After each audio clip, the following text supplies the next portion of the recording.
question. Well, here we are. Welcome to Virginia Woolf Comes Home. I'm Lee Manchester, and our president, Richard Carrassi, is going to open the program. Please welcome President Richard Carrassi. Okay. So, you didn't believe there was a Lee Manchester, did you? there isn't a Lee Manchester. He's just playing Lee Manchester today. This is who's doing it today. Somebody else will do it tomorrow. So, and Lee gave me a script to open this program. I haven't been on script since I'm 7 years old. I'm a method actor, so I'm just going to leave this alone. But I want to just ask a question before we start. A couple questions. How many of you, if I can see you, how many of you have seen the play Who's Afraid of Virginia Woolf? Okay, maybe about 10 or so people. How many of you have seen the famous movie with Elizabeth Taylor and Richard? Okay, so good. So we've got an audience of folks who pretty much know what this is about. One of the most disturbing plays and disturbing films. So the context for today is that Edward Albee, who wrote this piece, was a friend of William Moss, who was one of our professors at Wagner, and he and his wife were part of a retinue of literati, I guess I could say, in the 50s and 60s in New York City. And he taught at Wagner College, as I mentioned, and he had around him the circle of folks like conventional poets and great poets like Marion Moore and Robert Lowell, and crazy pop artist folks like Andy Warhol, and one of our great graduates of Wagner, Paul Zindel, who wrote the wonderful play The Effect of Gamma Rays on Man in the Moon Marigold. It was written by a 1964-ish, I think 1964 graduate of Wagner, won the Pulitzer Prize for the best play. We should do that play here at some point again. Great play, great play. Anyway, that was part of his retinue. And so Albee was part of that group. And then when Moss came to Wagner, he started a New York City writers' workshop, for lack of a better term. That's probably not the exact title. And he had with him in this circle of writers who were here in the summer and what have you, Edward Albee was one of them. And he based his characters for this play on these two interesting Wagner people, William Moss and his wife, Marie Menken. So this has been part of the Wagner urban legend for a long time. And now Lee Manchester, or the person playing Lee Manchester today, actually wrote this article in our magazine that just came out. And you can probably have this sent to your homes, if not get it here. And there's this wonderful, he's going to show us a little video, this wonderful long story that Lee wrote uncovering the truth of this urban legend, that in fact these characters were based on these two Wagner personalities. So, I'm glad I wasn't president when they were here, but I'm happy to have this part of the lore. So without further ado, I'm going to give you Lee Manchester.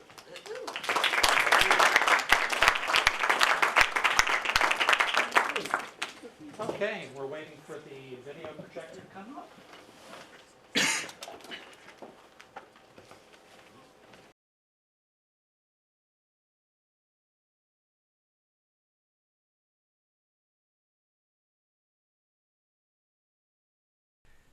This afternoon, we're going to get to know Wagner College English professor Willard Moss and his wife, experimental filmmaker Marie Menken. The real-life models Edward Albee used as inspirations for the lead characters in his 1962 landmark drama, Who's Afraid of Virginia Woolf? Francis Willard Moss was born in 1906 on an orange ranch in rural California. His family moved to San Jose, on the southern tip of the San Francisco Bay, in time for Willard to enroll in high school. After graduating in 1925, Moss enrolled at San Jose State Teachers College, where, by the end of his sophomore year, he had developed a reputation as a poet and writer, according to a local newspaper. The Depression interrupted Willard's education, but not his love for poetry or his desire to become a full-time writer. Around 1934, he hopped a freight train, headed for New York City, where he published his first collection of poetry in 1935. It met with tepid critical response. The New York Times gave his second book, published in 1938, a very tentative review. It said, "If he does not have a present of any great stature, you would not dare to say he has no future, because he does write poems for the wrong reasons, and because when he writes them, he puts into them the qualities a poem should have, he at least cannot be set aside." Regardless of the critics, Moss was a published poet. In 1937, he married an abstract artist, Marie Menken, who worked as a secretary at the Guggenheim Foundation. The couple moved into the penthouse at 62 Montague Street in Brooklyn Heights, where they would live together for the rest of their lives, becoming best known as friends of the avant-garde and hosts of parties whose guests included Arthur Miller, Dylan Thomas, Marilyn Monroe, Anais Nin, Andy Warhol, and a host of other leading lights in the artistic world of New York in the 1940s, 50s, and 60s. Andy Warhol said, "Willard and Marie were the last of the great bohemians. They wrote and filmed and drank," their friends called them scholarly drunks, "and were involved with all of the modern poets. The Mosses were warm and demonstrative, and everybody loved to visit them." Those who knew them said that Willard and Marie looked like movie stars, but not in the way you might think. Marie looked just like Broderick Crawford in drag, Andy Warhol recalled, while poet Robert Kelly said that if Moss were in a movie now, he would be played by Danny DeVito, but with a little more nose. Like many American men, Willard Moss enlisted in the Army during World War II. While on weekend leave from boot camp, he began an affair with Rupert Barnaby. He sent Barnaby a cryptic love note by telegram, which caused no end of concern with Rupert's boyfriend, Dwight Ripley. Moss had discovered his bisexuality shortly after marrying Marie Menken, and while Moss enthusiastically and openly pursued liaisons with other men for the rest of his life, Willard and Marie remained married and thoroughly devoted, in their own way, to one another. As their friend Kenneth Unger described it, she had accepted that he was gay or bisexual, and at least he needed to have this relationship with men.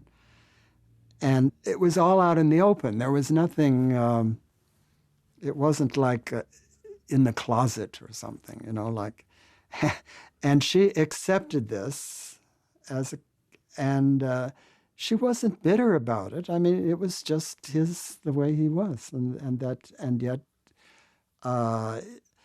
Willard was also her husband, and they had a very close relationship.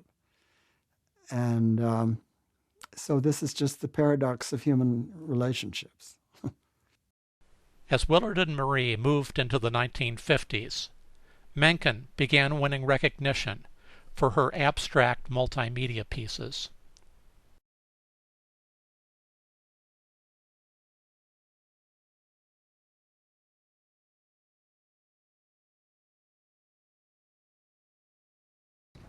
In 1951, at the Tibor Donaghy Gallery, I installed a show of Marie Menken's.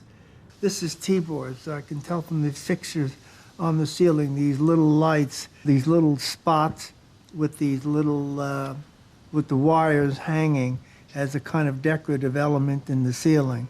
And there you can see how shallow the space is, and there you can see the size of the works.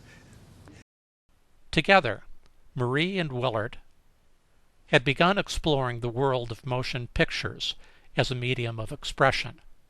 Here is a very short clip from a short stop animation film, Dwightiana, that Marie made to amuse her friend, Dwight Ripley, while he withdrew from alcohol.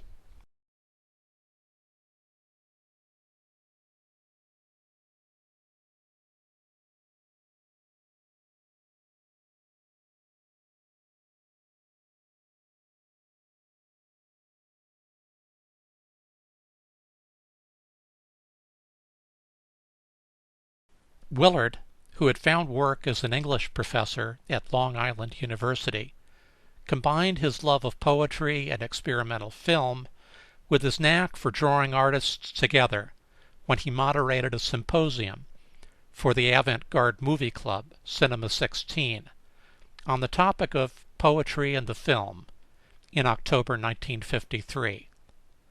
Among the participants were playwright Arthur Miller and poet Dylan Thomas. An audio recording of the complete program was widely circulated and discussed in New York literary circles for years. And I'm very happy at this time to introduce to you the chairman of this distinguished panel, Mr. Willard Moss, a professor at Long Island University, a well-known modern poet, and also an experimental and poetic filmmaker, Mr. Willard Moss.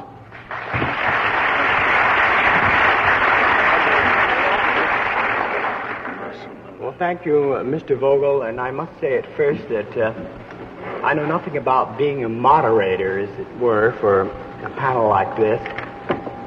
It's a rather ambiguous... It's a rather ambiguous title, I'm afraid, but I'll do my best, and you ease with me as a moderator. In 1958, Willard Moss joined the English department faculty at Wagner College, and almost immediately was asked to become faculty advisor to Nimbus, the college's literary magazine. Willard renamed it, calling it simply the Wagner Literary Magazine. Under Willard's leadership, the Wagner Literary Magazine published work by most of the young poets who soon became known collectively as the New York School.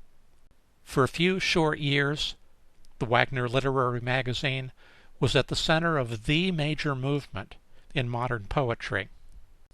Many of the poets published in the Wagner Literary Magazine were participants in the New York City Writers' Conference, which had been held for 10 days each summer on the Wagner College campus since the mid-1950s. When Moss became faculty advisor to the Writers' Conference, he invited one of the young playwrights who had been part of Willard and Marie's Montague Street Salon, Edward Albee, to teach the playwriting section. Albee was already at work on his first full-length play, Who's Afraid of Virginia Woolf, whose main characters were based on Willard Moss and Marie Menken. Their friend and roommate during that period, Kenneth Anger, commented, She was like a kind of mother hen to the various filmmakers. The one aspect about living there, I was able to see some of the weekends between Willard and Marie that inspired Edward Albee to write Who's Afraid of Virginia Woolf, because they had, I guess you'd call it a symbiotic relationship, that they expressed themselves by drinking and shouting at each other. And this too, was picked up by Edward Albee, who and turned into a very interesting play. But the kernel of the relationship, I mean, in the play, the character is named Martha, not Marie, but it's that 13th letter M that's the key, that it is Marie. And of course, Marie had a job working at the cable room at Time magazine. It's a lot of responsibility. And Willard was a professor of English literature on Staten Island. But every weekend, starting Friday to Monday, then they would start drinking. And of course, the drinking sort of went nonstop till Monday morning as far as most weekends. And it's rather extraordinary. I don't know when they slept.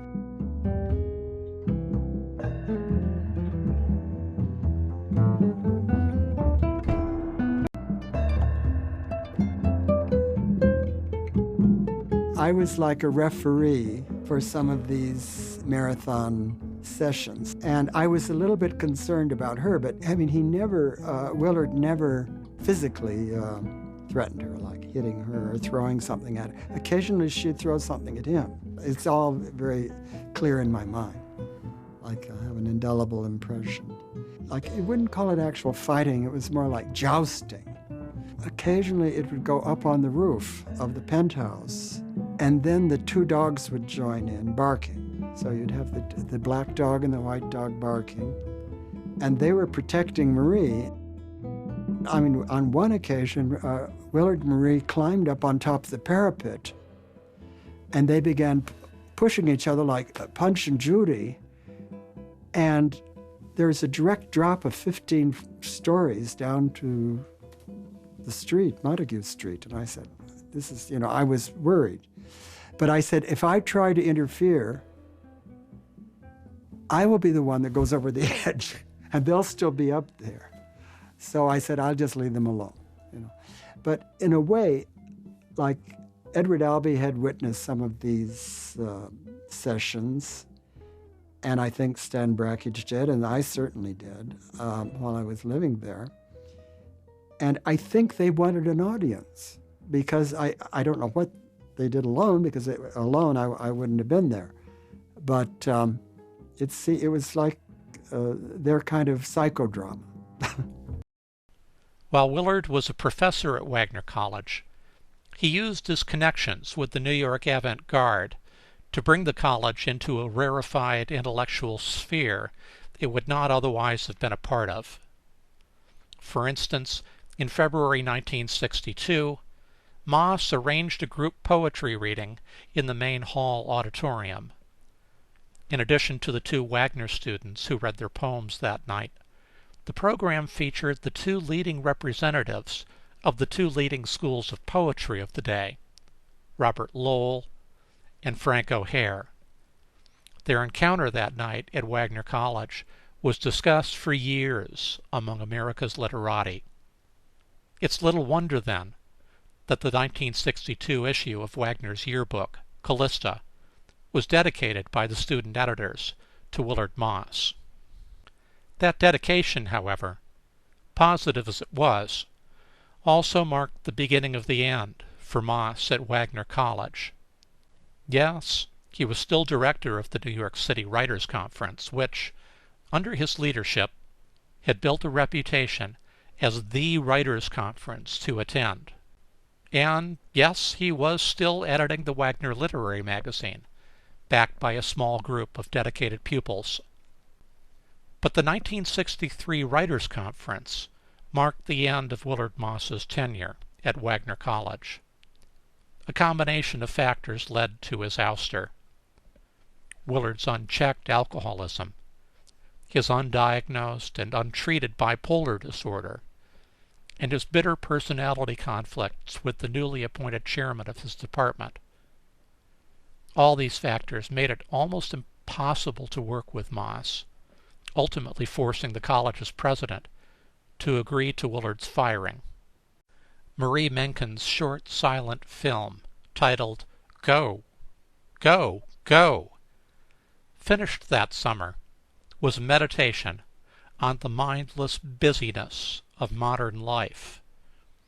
But it also served as a farewell to Wagner College.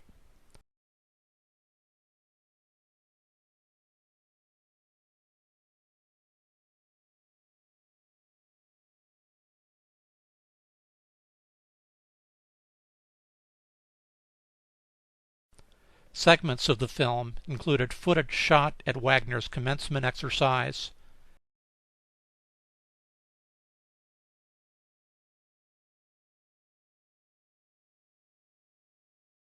and a scene showing Willard Moss at work on his typewriter on their Montague Street rooftop, pecking away, pausing, getting up, staring out across the East River toward the harbor in Staten Island, then typing some more.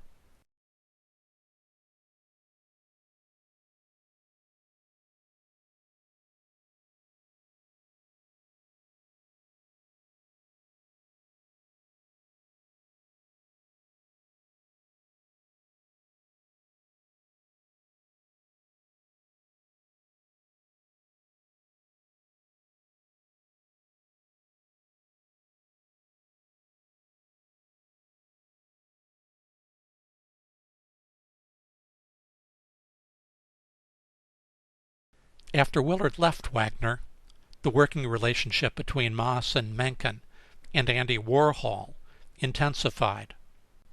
Home footage shows Marie Menken and Andy Warhol dueling on the Montague Street rooftop with their handheld Bolex movie cameras.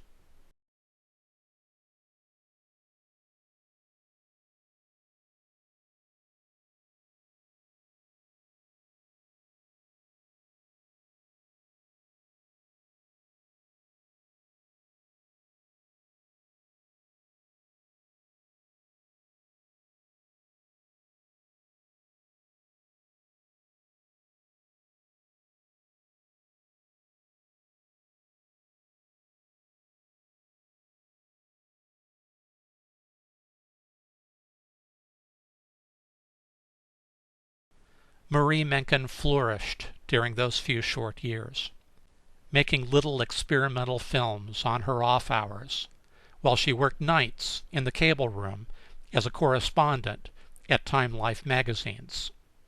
Both Marie and Willard figured in Andy Warhol's famous series of screen tests, and both of them were featured in a cinematic retrospective in the summer of 1967.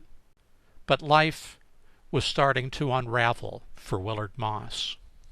A big film project, what would turn out to be his last, just never came together, producing only a short clip, Orgia, which did nothing for Willard but remind him of the project he had left unfinished.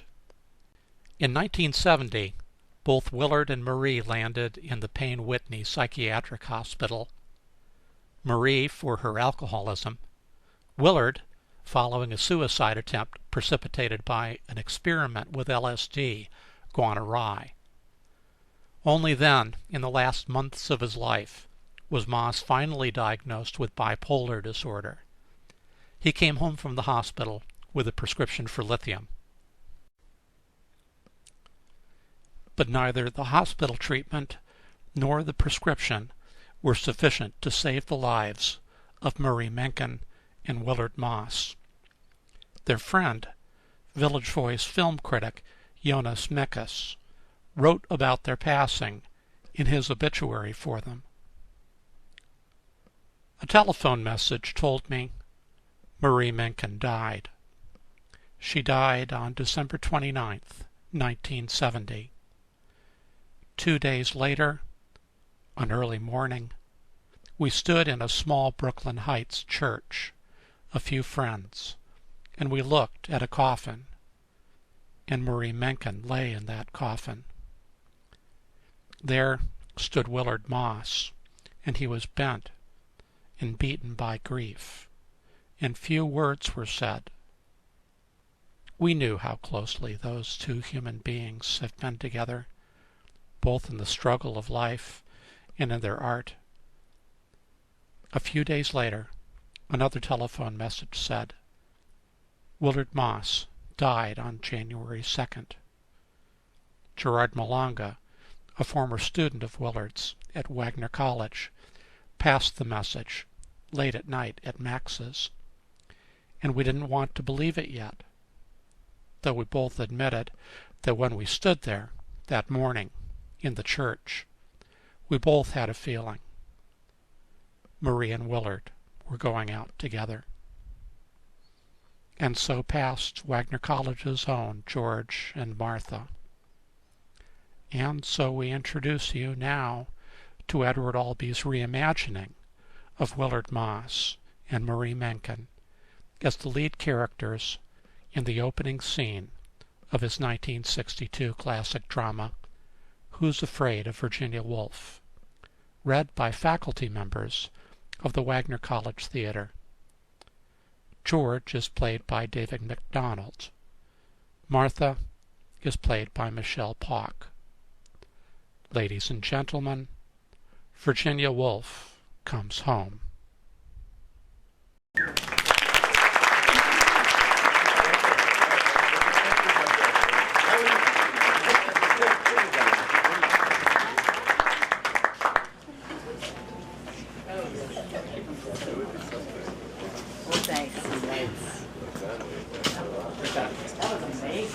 Thank you.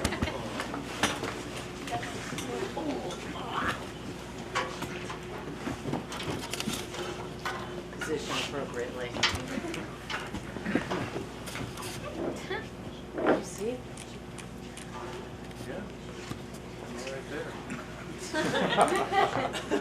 Irritated already.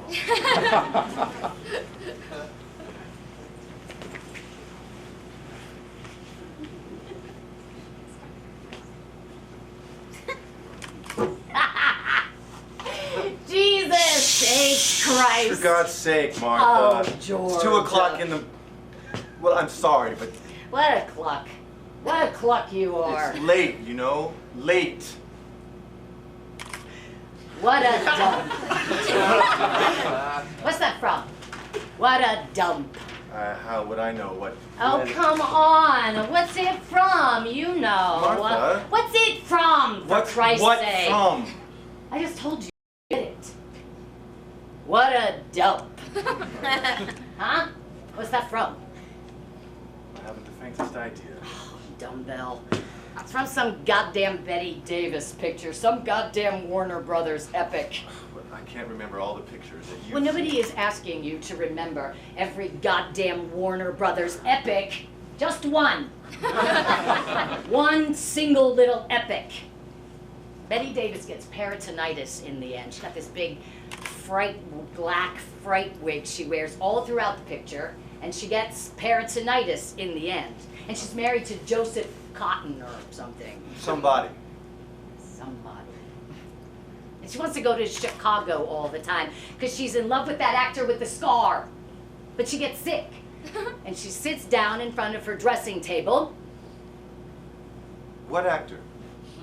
What scar? I can't remember his name, for God's sake. What's the name of the picture? I want to know what the name of the picture is. She sits down in front of her dressing table, and she's got this peritonitis. And she tries to put her lipstick on, but she can't. And she gets it all over her face. But she decides to go to Chicago anyway, and... Chicago. It's called Chicago. Huh? What? The picture. What? The what? It's called Chicago. God, grief. Don't you know anything? Chicago is a 30s musical starring Little Miss Annie Faye. Don't you, Alice Faye, don't you know anything? Yeah, well, that was probably before my time, dear. Can it? Just cut that out. This picture. Betty Davis comes home from a hard day at the grocery store. She works in a grocery store. She's a housewife. She buys things. She comes home with the groceries, and she walks into this modest living room of the modest cottage that modest Joseph Cotton has set her up in. Are they married? Yes, they are married. To each other. Anyway, she comes in and she looks around and she puts her groceries down and she says, "What a dump." Oh.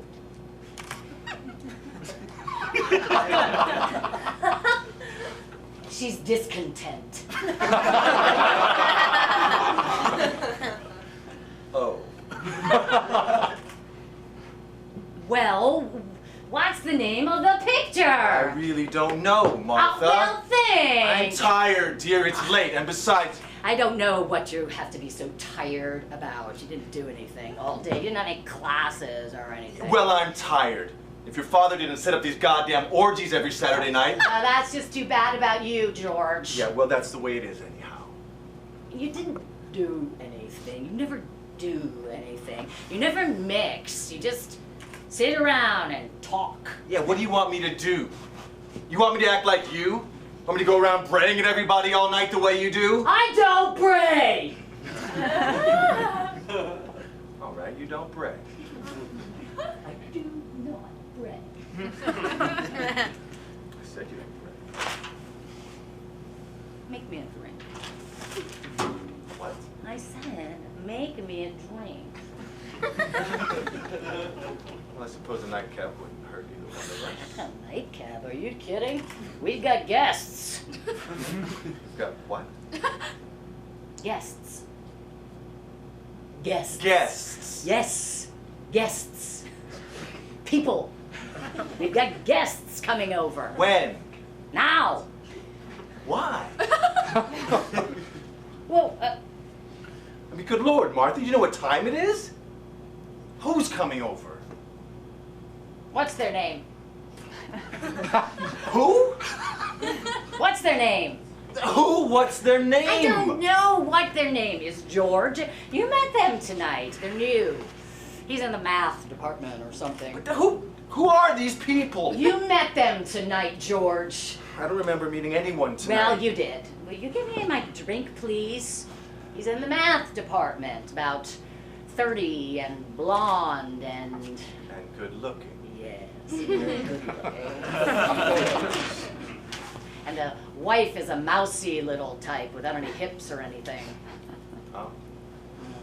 You remember them now? Yes, I guess so, Martha. But why in God's name are they coming here now?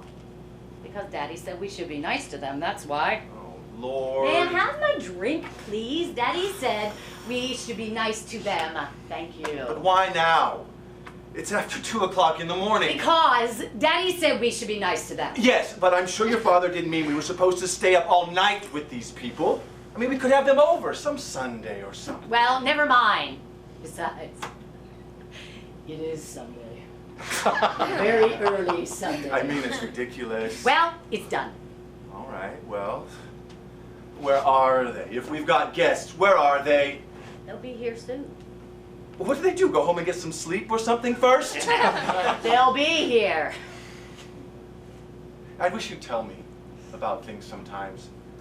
I wish you'd stop springing things on me all the time. I do not spring yes, you things do. on Yes, you you all really the do. time. You're always Oh, springing George. things on me. Always.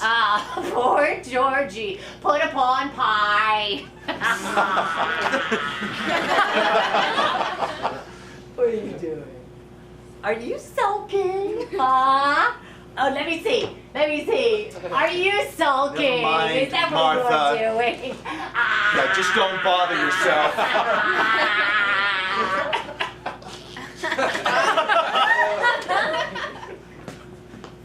Hey. Hey! Hey! Who's afraid of Virginia Woolf? Virginia Woolf! Virginia Woolf! You didn't think that was funny, huh? I thought it was a scream. Real scream. You didn't like it, huh? It was all right, Martha. Well, you laughed your head off when you heard it at the party. I smiled. I laughed my head off. I smiled, you know. It was all right. You laughed your goddamn head off. It was all right. It was a scream. It was, very funny, yes. You make me want to puke. Well, that's not a very nice thing to say. That wasn't what?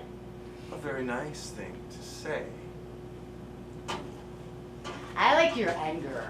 I think that's what I like about you most. Your anger. You're such a simp. God, you don't even have the what's the Guts? freeze maker.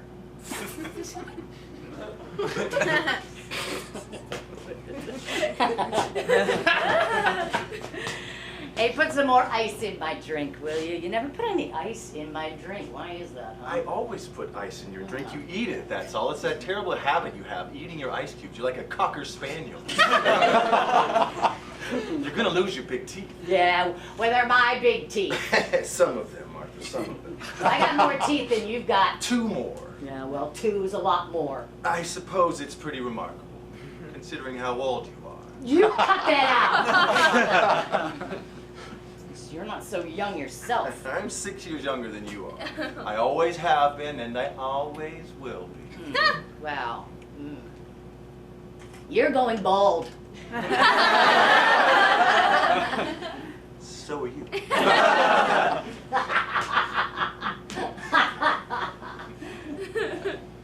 Hello, honey. Hello. Come on over here and give your mommy a big sloppy kiss. Oh, I want a big sloppy kiss. Yeah, I don't want to kiss you, Martha. Where are these people? Where are these people you invited over? They stayed on to talk to Daddy. They'll be here. Why don't you want to kiss me? Well, dear, if I kissed you, I'd get all excited. And I'd take you right here on the living room rug. And then your little friends would walk in. And what do you think your father would have to say about that? You pig.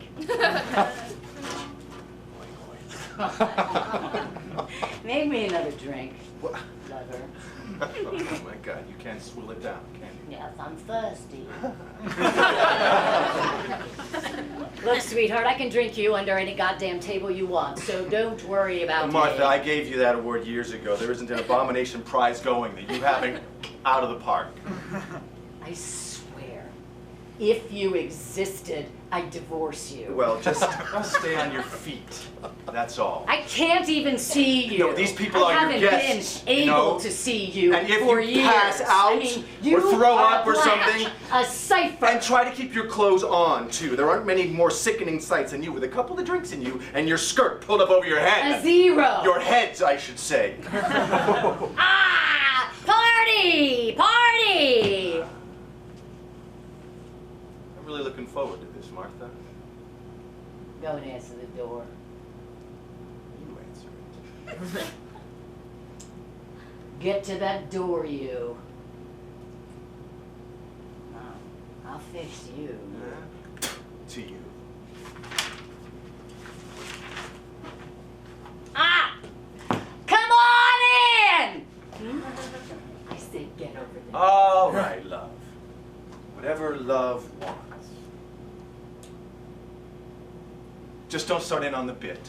That's all. Bit? The bit? What kind of language is that? What are you talking about? The bit.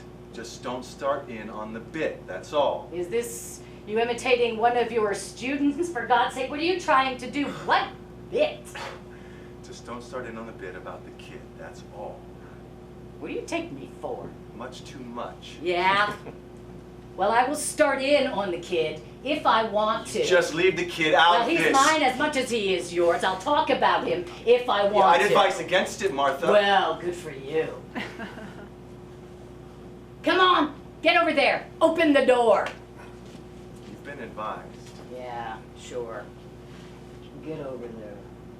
All right, love. Whatever love wants. Isn't it nice, though, the way some people don't just come barging into other people's houses? Even if they do hear some subhuman creature yowling at them from inside? Screw you!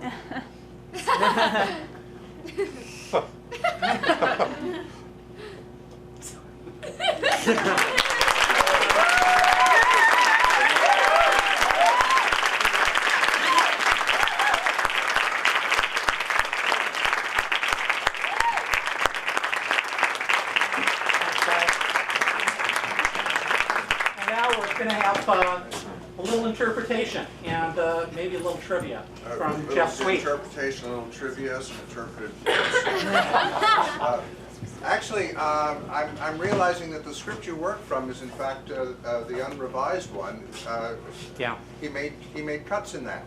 Oh, really? What'd he cut? He cut, don't get started on the bit. He cut that whole chunk. Why? Because he said that was, it was so obvious that he was setting something up, and he kept hearing it and saying that's wrong. And so when it was revived in the production with Kathleen Turner and Bill Irwin, he cut that, but he also cut the hell out of Honey's part for that production, which I thought was kind of a... Anyway, hello. I have a small advantage or whatever.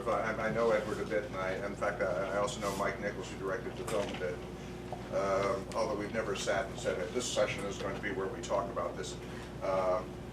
We've had some conversations dealing with some of this, so I'll pass some of this along, and I'll also talk a little bit technically about why I think this is one of the great scenes in American drama. But at one point I was up at the O'Neill Center and I was interviewing Edward in front of a bunch of playwrights and journalists and stuff. And he made an interesting comment about how, on some level, this play to him was a response to the Iceman Cometh. I don't know how many of you know Iceman Cometh, the Eugene O'Neill play. And the basic thesis of Iceman Cometh is that we all need illusions to keep going forward, because if we face the truth, we would be dead. And he said, you know, it's a great play. He admires the play, and he thinks it's dead wrong. He thinks that life is only possible if you face the truth, and so the play is very much a play about facing the truth. And I remember talking to him about the part of Nick. If you all know the play, I said that I had a number of friends who had played Nick, and they all found it very difficult to play him. He said, why? He says, he's such a perfectly awful character. I said, well, that's what they found difficult, because they know you don't like him, and they couldn't find out how to like him either. They had found great difficulty playing him from the inside. And he said, well, you know, with that understanding for which he is famous, he said, well, that's their problem. So it's very interesting to take to seeing this presentation about you know, the people that he based it on, to see what is consistent and where the differences are. And I would say that some of the differences are obviously Moss, his wife wasn't in charge of the father wasn't in charge of the university, so the whole dynamic of that is different. And also, there's no hint in the play that George is bisexual. There's also the play very much is about George finally saying enough is enough. It's time for us to. If we don't get this crap out of the way, the marriage is over. And it's very much him trying to rescue, him trying to rescue the relationship. So on some level, George is healthier than Willard was. The combativeness you can certainly see in the play. But on some level, this is a piece about a rescue mission, about a man trying to save his marriage. I think one of the key moments, though, and this is something that Michelle and I were talking about a little bit before. There's a reason why this happens this night, and that is when she says, "Give me a big sloppy kiss," and he turns her down, and she's paying him back for the rest of the evening for having turned her down. And that's, I think, is why it happens. It happens tonight. I'm very interested in this scene technically because it does something that I call high context exposition about as well as it can be done. You probably haven't encountered the phrase high context exposition because it's a phrase that I invented. If you haven't studied, that's the way. So a couple of them, we know. Yeah, we know. Okay, all right. They know. But here's the essence of it. There was a man named Edward T. Hall who wrote a book about what he called, it was called Beyond Culture, and he was talking about levels of communication between people. And he said that people who know each other very well speak in a shorthand. He called this a high context relationship, and they spoke in a shorthand. They didn't have to explain stuff to each other. And people who don't know each other very well, they have a low context relationship, and they have to explain a lot of stuff to each other. So people who are new to each other have a low context relationship, and they explain stuff to each other. People who know each other very well have a high context relationship. He goes on and talks about high context societies, high context towns and cities, low context towns and cities. It's a fascinating theory. That stuff has nothing to do with what I'm talking about here. But one of the great troubles when you're writing a play about people who know each other very well is You have characters who have a high context relationship, but the author has a low context relationship with the audience. The author's trying to get stuff out to the audience, get the audience to understand stuff that the characters on stage already know. Now, the way to kill this scene would be, hey, listen, Buster, my father runs this university, and if you want to, you know, and you go, you know, it doesn't say, anybody who studied Ibsen knows what bad low context exposition is. Well, you certainly have had the luck on your side. You came to this village 20 years ago, and yes, and then you married Eileen, yes, and we lived in that Bram Robbers roost of a cup, and then it burned down, and then you don't believe a word of this. Why would people who've known each other for 20 years rehearse every bit of the plot? Why? Because Ibsen wants you to know it, but in the course of it, you don't believe the relationship between the characters, because why are they saying this crap to each other? Technically what the problem is they have a high context relationship, but they're speaking low context dialogue, so you don't believe the relationship. What's brilliant about this scene is they have a high context relationship and they're speaking high context dialogue, yet he drops enough clues that you in the audience put stuff together. Well, I'm tired, you know, tired. He said, well, she said, what have you got to be tired about? You didn't have any classes today or anything. And the audience goes, classes? Wait a second, he's too old to be a student, so he must be a teacher. Oh, I bet he teaches college. And all along the way, without explicitly saying what's going on, there's enough, there's detail here, there's detail here, there's detail there, and we in the audience are constantly grabbing the details and assembling them into a pattern of meaning so that we do the exposition ourselves. We figure out the relationships ourselves. And that's the genius of the scene, and that's why he took out Don't Start on the Bit, because it's at that point that he threw something in, not for George and Martha's purposes, but to try to signal something to the audience. And the more he watched it, the teenier it sounded, and finally he just took it out, and he's right, he didn't need it. So, but then what happens? Nick and Honey come in, and Nick and Honey have what kind of relationship with George and Martha? Low context. Exactly. And it's because they don't know George and Martha. Well, it's because they don't know George and Martha, they're stupid enough to show up at George and Martha's house anyway. You know, if they knew, they wouldn't have shown up. They would have begged off. Sorry, we had a headache. And we'll have for the next 5 years. But the fact that they are new to the campus means that George and Martha can inculcate them with their versions of what campus life and politics are. So it starts off with, you know, this great scene of high context, and then Albee is technically smart enough to make certain that Nick and Honey are new to the place, and they become the recipients of the hard-won wisdom and experience of George and Martha. It's kind of one of the things that I talk about when I teach playwriting is that most plays are what I call journeys to the truth. And at the end of a play, the individual characters may not know the truth, but the audience has some inkling of the truth. I think that in this play, at the end, we discover the truth of the relationship, which is that they needed to be to strip themselves of a crippling illusion to be able to look at each other honestly and have any chance of making the marriage work. The play, in a weird way, actually ends optimistically because they now have a chance, and you think there's a pretty good chance that they're going to make it, that they're going to have that the relationship is they're going to have a healthier marriage, and in that way, it's also considerably different than the way it turned out in real life. But that's all he's saying, that the only hope that we have is to face the truth, is to look honestly at things. I would be delighted if anybody wanted to either bring up a question. I mean, I've got anecdotes galore about Albee because I've had dealings with him over the years because we serve on the Dramatists Guild Council together. The Dramatists Guild is an organization that, because playwrights cannot have a union because we're not employees, so we can't have a union, but we have an organization which we look out for each other's rights and stuff. And I first met Albee, I guess, when I was 30. He was running a festival, what was supposed to be a series of one-acts that were being produced at Lincoln Center. And I had submitted a play, and I got a call. And, hello, is this, can I speak to Jeff Sweet? I said, I'm Jeff Sweet. He says, hi, I'm Edward Albee. And I thought, it's that old thing, oh yeah, right, and I'm Pope Francis II. You know, but it was very shocking to get a call from Edward Albee because, he was one of my gods. And he had chosen my play to be on a bill with plays by one act by Percy Granger and John Ware. There was a man named Richmond Crinkly who was artistic director of the Lincoln Center at the time. And Crinkly and Albee very quickly realized that they deeply loathed each other.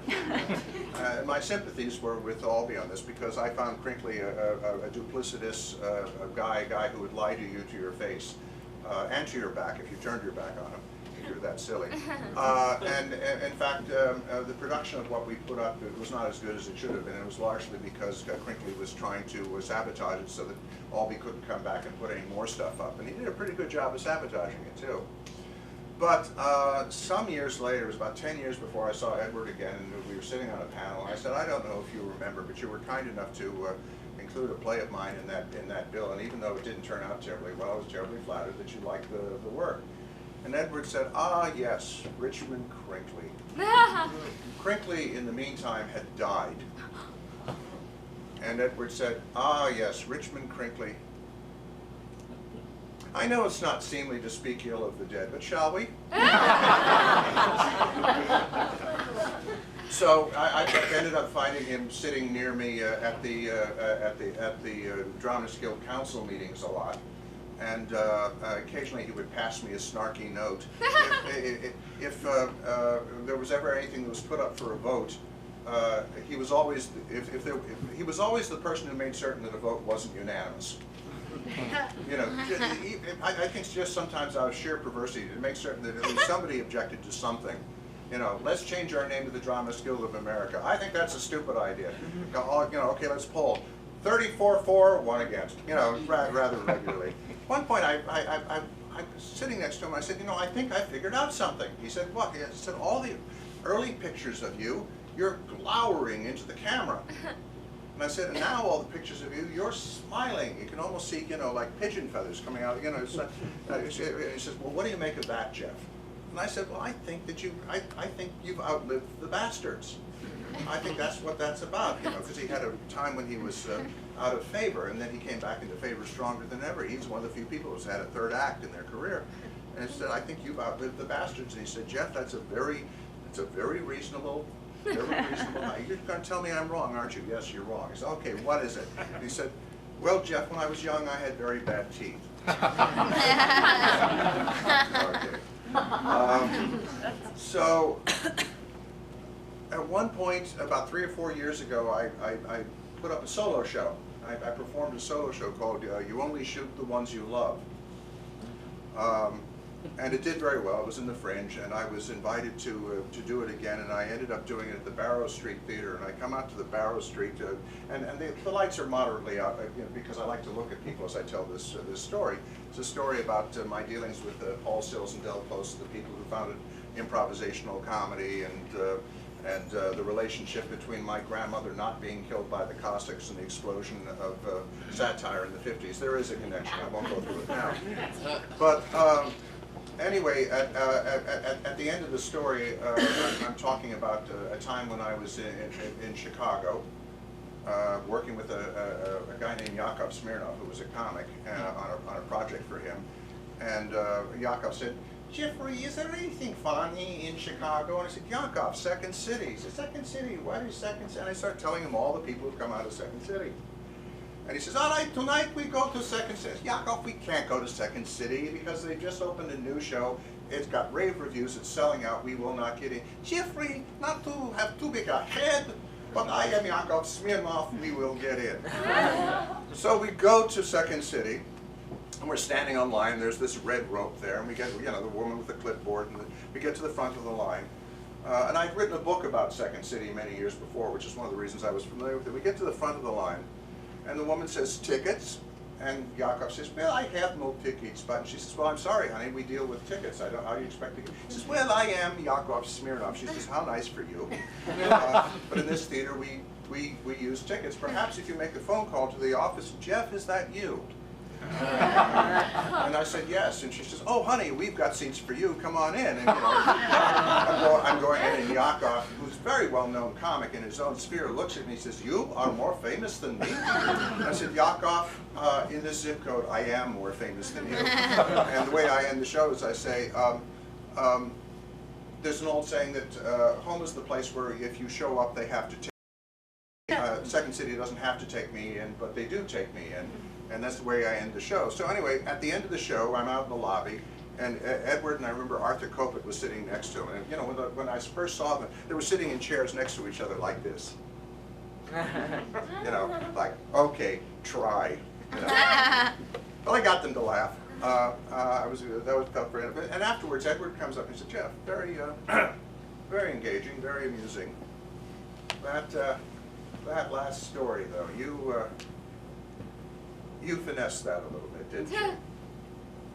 And I said, "No." And he says, "Really?" I said, "No, that happened exactly the way it happened." "Really? Really?" So one last story. Oh, this is a story about us. What? Because I don't know if I ever told you the story. You remember Michelle and I did a play called Flyovers together with Richard Kind, and I wrote the play. Michelle was in it. Richard Kind was in it. Kevin Gear, Donna Bullock did tremendous. Edward came to see the play. You knew this, right? No, thank heavens. You didn't know? Edward came to see the play. He came up to me and says, "Really, really, fine play, fine play." He says, "But Jeff, at the end, don't you think he should be alone in despair on the stage?" And I said, "Edward, I mean, no, this is what he said. He says, 'Jeff, don't you think the ending could be a little more bleak?'" And I said, "Edward, at the end, he is weeping on the stage, weeping into her stomach, you know, as she's holding this guy and going, and he says, 'I think it would be better if he were just alone in his despair.'" And I thought, well, that's one of the ways in which we're different. So, you know, I never told you that? Oh, well, anyway, so there we are then. So that's a circular thing. Anyway, do we have? Let's ask some questions.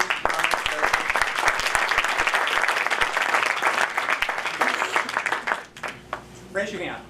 Anybody? Surely. I gotta tell you, he's a hero to other playwrights because he was the first sort of off-Broadway sensibility to kind of break through.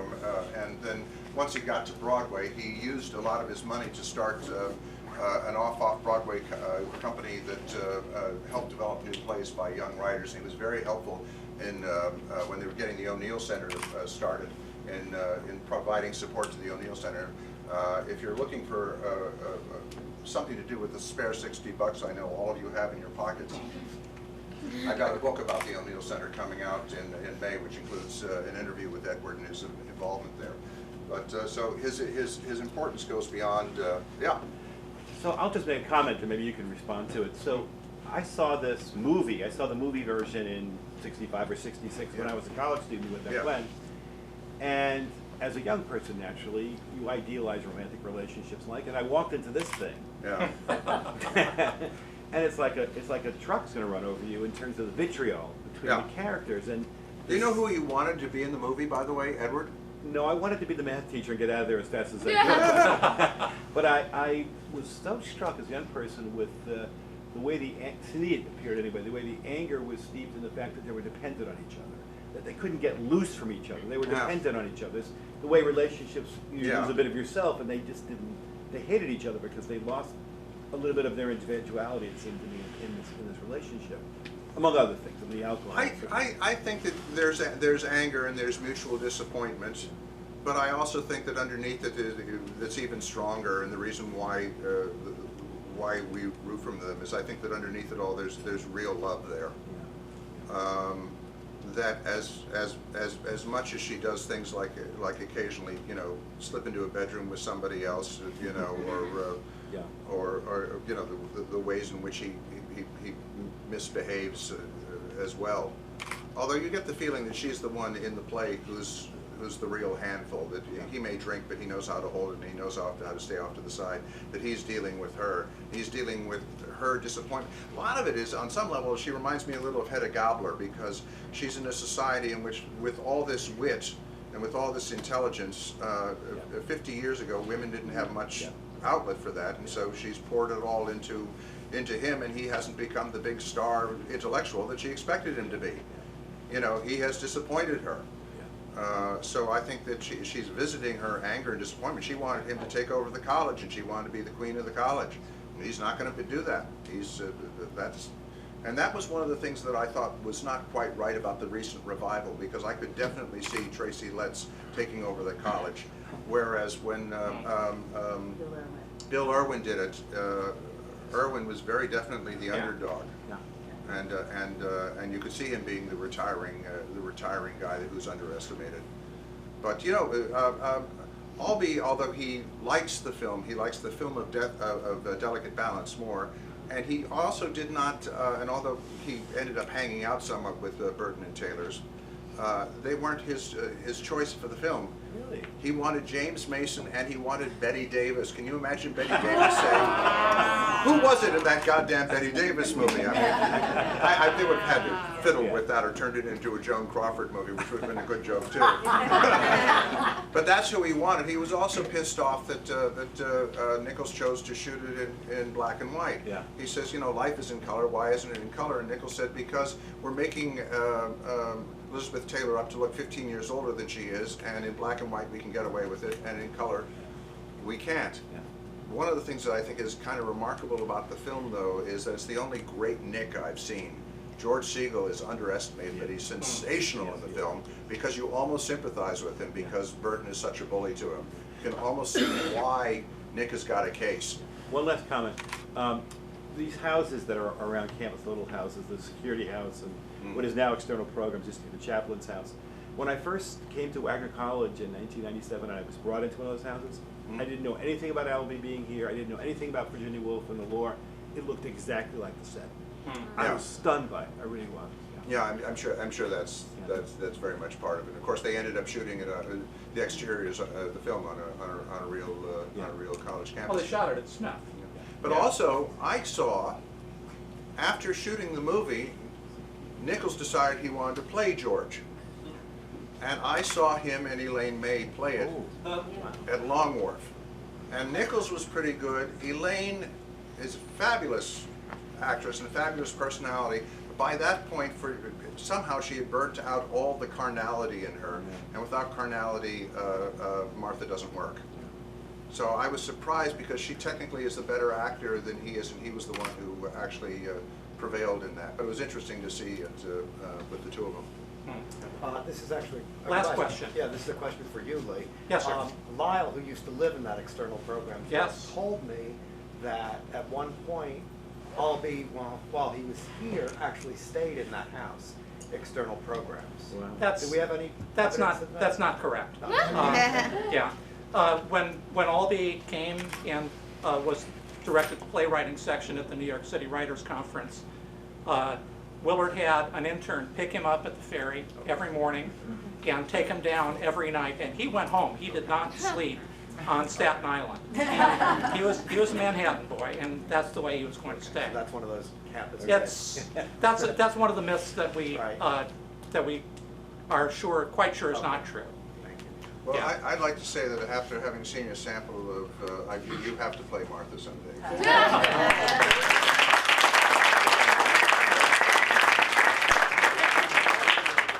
And David. Can I just say for a second, it was really fascinating, and I will disseminate some of the information that you've given me to Great. at least my students.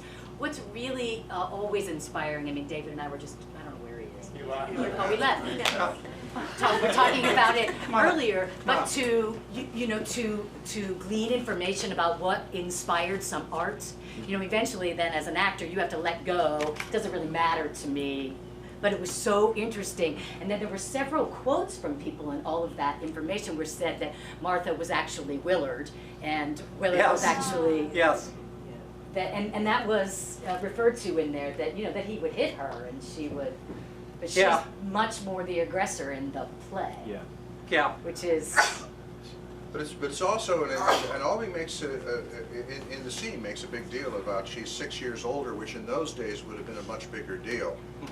You know, so you got the feeling that he came in as a teacher on this campus, and she looked at him and said, "Well, here's a bright, shiny thing," and just grabbed onto him. Yeah. And then he turned out not to be the great hope that she expected him to be. So. Well, I know that you all have things that you need to get to next, and so we're going to wrap this up. One thing that I wanted to let you know is if you were curious about some of the work that Willard Moss did on this campus and some of the connections that he made for us with the New York School poets, we've put together a reprint volume of the Wagner Literary Magazines, all 4 issues that he edited. If you want to buy it, it's online. Just go to lulu.com and search for Wagner Literary Magazine. It's cheap. Thanks.